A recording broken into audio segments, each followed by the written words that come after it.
Port management వేరు, port కట్టడం వేరు. పోర్ట్ కట్టిన వాళ్ళకే మేనేజ్మెంట్ ఇవ్వాల్సిన అవసరం లేదు. పోర్ట్ గవర్నమెంట్ కడుతుంది, విశ్వ సముద్రం వాళ్ళు కడుతున్నారు ఒక పోర్టు. ఆ పోర్ట్ కట్టేసిన తర్వాత, పూర్తయిన తర్వాత ఏ అదానికో లేకపోతే ఇంకోళ్ళకి ఇస్తాం మేనేజ్మెంట్. దానివల్ల 20,000 కోట్ల టర్న్ ఓవర్ వస్తుంది అంటున్నాను. అందులో కేంద్ర ప్రభుత్వానికి 50%, రాష్ట్ర ప్రభుత్వానికి 50%.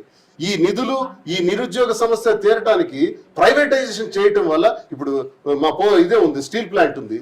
స్టీల్ ప్లాంట్ కి 11,000 కోట్లు ఎవడు అడిగాడండి? 11,500 కోట్లు ఎందుకండి? ఏంటి, నేను ఒక మైన్ వానర్ గా చెప్తున్నాను. Mining, major minerals, minor minerals లో చట్టం తెలిసిన వ్యక్తిగా చెప్తున్నాను, చదివిన వ్యక్తిగా చెప్తున్నాను.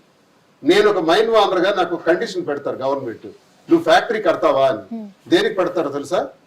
ఇండస్ట్రీ ఎందుకు పెడతారంటే, నువ్వు చేసిన మైన్ లో కొంత శాతం నువ్వే ఫ్యాక్టరీలో ప్రాసెస్ చేసి అమ్మాలి, అంటే నువ్వే క్యాప్టివ్ కన్జంప్షన్ చేయాలి.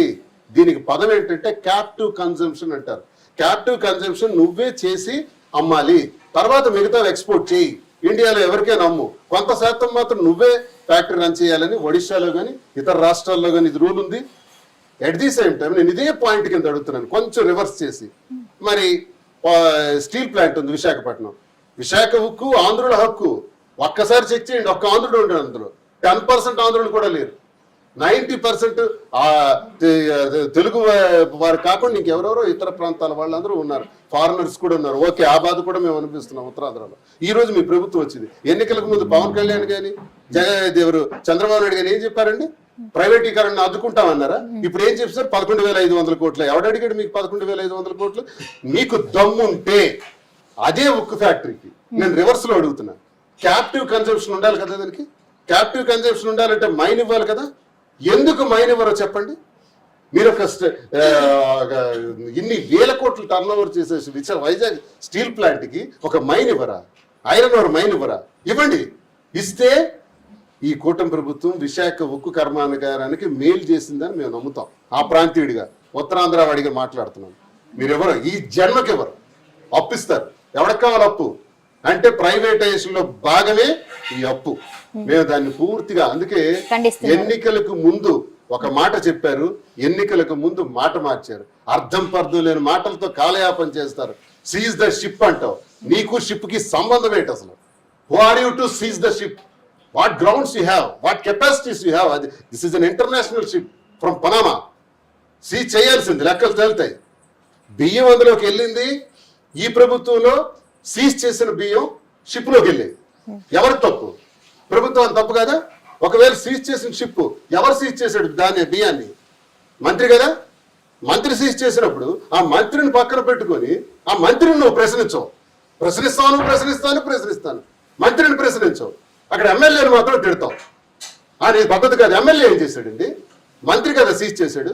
సీజ్ చేసిన బియ్యం మళ్ళీ షిప్ లో ఉన్నాయి కదా. అప్పుడు మంత్రిని అడగకుండా, ప్రభుత్వాన్ని నిలదీయకుండా, అధికారులతో మాట్లాడకుండా సీజ్ ద షిప్ అంటావు. సెంట్రల్ గవర్నమెంట్ కే షిప్ సీజ్ చేసే అధికారం లేదు. ఇంటర్నేషనల్ వ్యవహారం అది. దానికి చాలా rules and regulations and formalities ఉన్నాయి. ఇలాంటి అవగాహన లేని, ఇలాంటి కనీస జ్ఞానం లేని, పవర్స్ పట్ల కూడా, డ్యూటీస్ పట్ల కూడా అవగాహన లేని వీళ్ళు రూల్ చేస్తే ఇలాగే ఉంటుంది. వీళ్ళు ఇప్పుడు అంటాడు చంద్రబాబు నాయుడు, ఎన్నికలకు ముందు నువ్వు ఇచ్చే వాగ్దానాలు. 14 సంవత్సరాలు ముఖ్యమంత్రి కదా, 40 సంవత్సరాలు ఇండస్ట్రీ కదా. మేమేమన్నాం? రాష్ట్ర బడ్జెట్ ఇంత. జగన్మోహన్ రెడ్డి గారికి మేమందరం చెప్పాం, అన్న ఆయన ఏదో వాగ్దానాలు చేస్తున్నాడు, మీరు చేసేయండి అన్న, ఇచ్చేద్దామన్నా అని అంటే ఇవ్వలేమని చెప్పాడు. ఇవ్వలేము, నేను అబద్ధం ఆడినాం. నేను ఇదే స్కీమ్స్ ఇవ్వగలను. ఈ స్కీమ్స్ ను కొంచెం మాడిఫై చేశాను, దట్స్ ఆల్. అంతకు మించి నేను ఇవ్వలేను అన్న. 3,500 మీరు ఇస్తామంటున్నారు కదా పెన్షన్. ఆయన 4,000 అంటున్నాడు కదా చంద్రబాబు నాయుడు. ఆ మీరు 4,000 అని అంటే వద్దా బాయ్, చేయలేం. అది నిజాయితీ అంటే. చేయగలిగితే చేస్తాను, చేయలేదంటే చేయలేనని చెప్తాను. ఓడిపోతాం, గెలిస్తే గెలుస్తాం. మాట మాత్రం నేను తప్పను అని చెప్పిన మొట్టమొదటి మగాడు, ధీరోదాత్తుడు, భారతదేశ చరిత్రలో greatest chief minister Jaganmohan Reddy. ఇంతకు మించిన వాడు లేడు, రాడు. అదే చంద్రబాబు నాయుడు ఏం చెప్పాడు?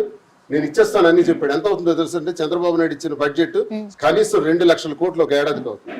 2 లక్షల కోట్లు అయ్యేటప్పుడు నేనే బడ్జెట్ లో చూశాను. మేము బడ్జెట్ లో ఆధారం.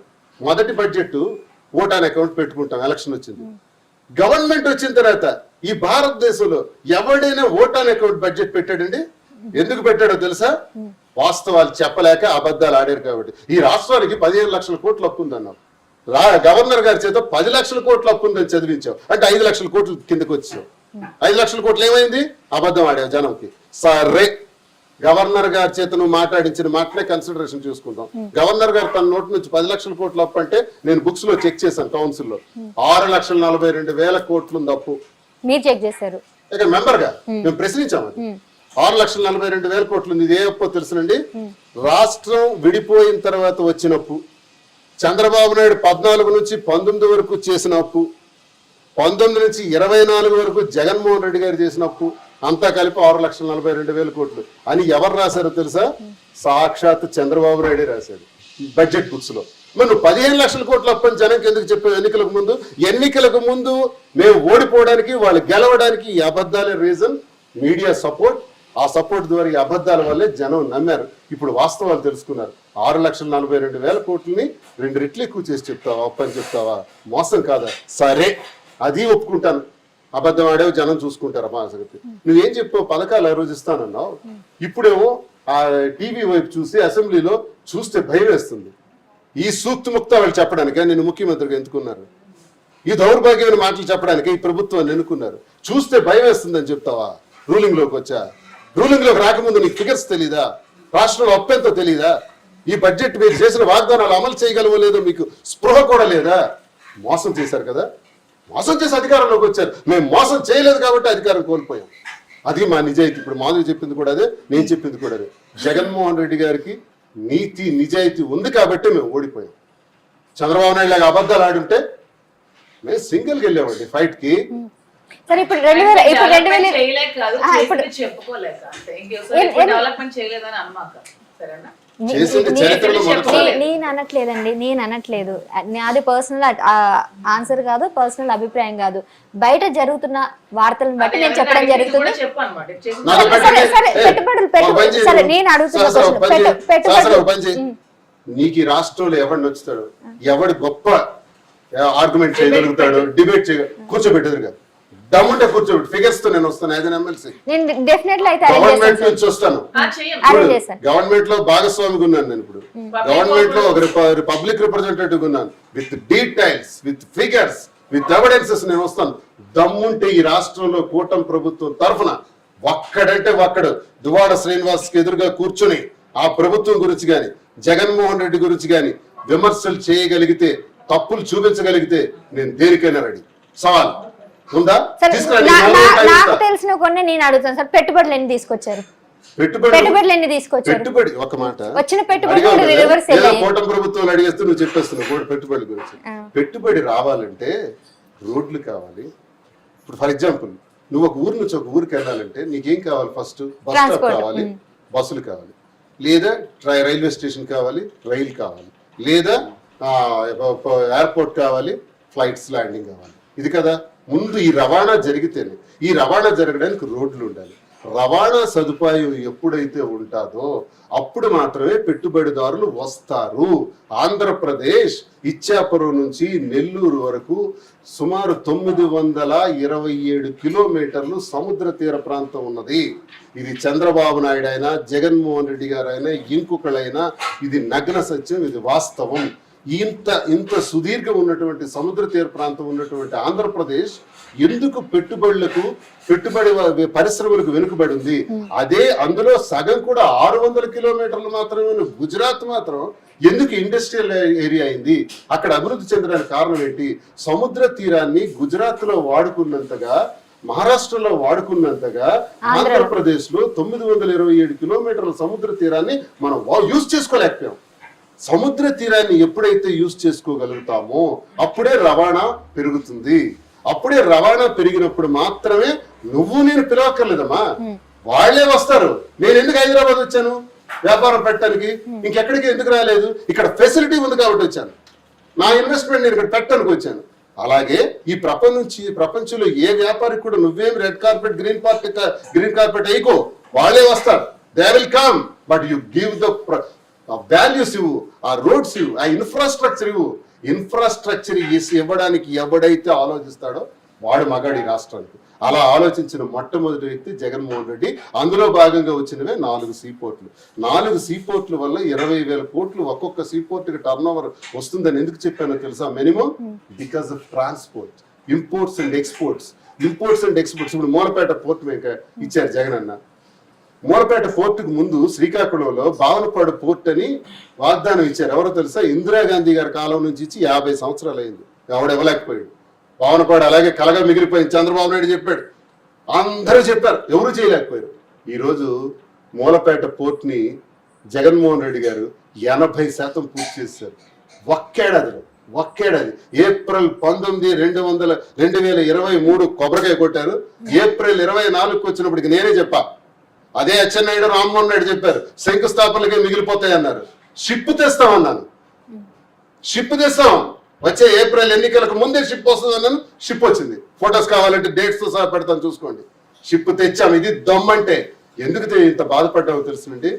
ఆ పోర్ట్ వస్తే నువ్వురా అని మేము శ్రీకాకుళం పిలక్కర్లా, టెక్కలు మేమెవడకు పిలక్కర్లా. ఆ టెక్కలే ఒక విశాఖపట్నం, ఒక ముంబై నగరంలో మారుతుంది. నాకే 7-8 మంది స్టార్ హోటల్స్ కట్టడానికి నాకు కాంటాక్ట్ చేశారు. ఏంటి ల్యాండ్ దొరుకుతుందో 10 ఎకరాలు 5 ఎకరాలు, మేము స్టార్ హోటల్స్ పెడదాం అనుకుంటున్నాం. దేనికి? పోర్ట్ వస్తుంది కాబట్టి. ఎందుకు అంత పెద్ద హోటల్స్ పెడతారు? రవాణా వస్తుంది కాబట్టి, ట్రాన్స్పోర్ట్స్ పెరుగుతాయి కాబట్టి. ఇవన్నీ మీరు ఎందుకు పెట్టాలి అంటే చూడండి, చంద్రబాబు నాయుడు ఆడే దుర్మార్గం మాటల్ని మీరు ప్రశ్నల కింద వాడొద్దు. చంద్రబాబు నాయుడుకి దమ్ముంటే మేము ఇచ్చిన సీపోర్ట్లను ఫినిష్ చేయమనండి. దమ్ముంటే కూటమి ప్రభుత్వానికి ప్రైవేటైజేషన్ చేయొద్దని చెప్పండి. స్టీల్ ప్లాంట్ ని ప్రైవేటీకరణకి అవకాశం ఇవ్వకుండా ఒక మైనింగ్ ఇవ్వమని చెప్పండి. ఒక మైనింగ్ ఏరియా ఇవ్వమనండి. అప్పుడు మేము నమ్ముతాం, పెట్టుబడిదారులు వస్తారు. నువ్వు స్టీల్ ప్లాంట్ కి ఇవ్వనంత కాలం ఎవడు రాడు. పోర్ట్లు మీరు కట్టనంత కాలం ఎవడు రాడు. పోర్ట్లు పూర్తి చేయండి, ప్రభుత్వమే నడపాలి. మేము మా పాలసీ అది. మీరు ఎందుకు పాలసీ మార్చుతున్నారు? ఇలా చేస్తే పెట్టుబడిదారులు ఎలా వస్తారు? డావోస్కి ఎందుకు వెళ్ళావు? ఏ సాధించావు? షూట్ చేసుకోవడానికి వెళ్ళి ఫోటో షూట్ చేసుకుని వచ్చారా? ఏ సాధించారు డావోస్కి వెళ్ళి? చెప్పండి ఒక్కటి. డావోస్కి వెళ్ళి ప్రపంచంలో ఎక్కడ తిరిగి ఎవడు రాడు. నువ్వు ఇన్ఫ్రాస్ట్రక్చర్ ఏర్పాటు చేయండి. ఇన్ఫ్రాస్ట్రక్చర్ ఏర్పాటు చేస్తే వస్తారు. స్టార్ హోటల్స్ టెక్కల్లో కట్టవలసిన అవసరం ఏముంది? Because of port. అప్పుడు రవాణా కోసం వాళ్ళు కడతామంటున్నారు. వాళ్ళు ఏం అభిమానం కోసం కట్టేరు. పెట్టుబడిదారులు అభిమానం కోసం రారు, వాళ్ళ వ్యాపారం కోసం వస్తారు. వ్యాపారానికి తగిన ఇన్ఫ్రాస్ట్రక్చర్ మనం ఇవ్వాలని తెలుసుకుంటే మంచిదని నేను విమర్శకులకు తెలియజేస్తాను. నేను యాజ్ ఎ ఉత్తరాంధ్ర అమ్మాయిగా మాట్లాడుతున్నా. ఆంధ్రప్రదేశ్ మొత్తంలో ఇటు గుంటూరు, విజయవాడ, విశాఖ ఇవన్నీ డెవలప్ అయ్యాయి. మీరు టెక్కలి ప్రాంత వాస్తులు. సో ఆ ఉత్తరాంధ్ర, ఆ కోస్తాంధ్ర ఇంకా ఎందుకు డెవలప్ కాకపోవడానికి రీజన్స్ ఏంటి? మీరు చాలా రోజుల నుంచి ఉన్నారు. అంటే మీరు ఇప్పుడు సరే పోర్టు గురించి పక్కన పెట్టండి, ఉమెన్ కానీ ఇప్పటికీ ఎడ్యుకేషన్ సరిగా లేదు. బాల్య వివాహాలు ఇంకా జరుగుతూనే ఉన్నాయి. నేను అక్కడ ఉన్నా కాబట్టి చెప్తున్నాను. అండ్ ఎడ్యుకేషన్ సిస్టమ్ సరిగా లేదు, నోటిఫికేషన్ సరిగా లేవు, ఉద్యోగాలు లేవు. పోర్టు గురించి పక్కన పెట్టి మిగిలిన విషయాల గురించి ఎందుకు డెవలప్ కాకపోవడానికి రీజన్ మీ ప్రభుత్వం అనేగా. హిట్ టీవీ యాప్, ఇందులో short news, live news, entertainment shows, movies, digital magazines తో పాటు మీ జిల్లా వార్తలను కూడా ఫ్రీగా చూడొచ్చు. ఇంకెందుకు ఆలస్యం? వెంటనే హిట్ టీవీ యాప్ ని డౌన్లోడ్ చేసుకుని ఫ్రీగా ఎంటర్టైన్మెంట్ పొందండి. Hit TV app. Hit TV app. Please download hit TV app. Hit TV app ని ఫ్రీగా డౌన్లోడ్ చేసుకుని ఎంజాయ్ చేయండి. మీకు నచ్చిన ఎంటర్టైన్మెంట్ కోసం హిట్ టీవీ యాప్ ని ఫ్రీగా డౌన్లోడ్ చేసుకుని ఎంజాయ్ చేయండి. హిట్ టీవీ యాప్ ని డౌన్లోడ్ చేసుకుని ఆస్వాదించండి, ఆశీర్వదించండి. ఇంతమంది సెలబ్రిటీలు హిట్ టీవీ యాప్ ని డౌన్లోడ్ చేసుకోండి అని చెప్తున్నారంటే ఎంత మంచి యాప్ ఆలోచించండి. అమెరికా అమెరికాలో చదవాలనుకునే వాళ్ళకి విశ్వసనీయమైన పేరు మన శౌర్య కన్సల్టెన్సీ. UK లో 1 year masters. UK లో 1 year masters. 2 years work permit up to 5 years visa. Contact Saurya Consultancy. Contact 89851 89851.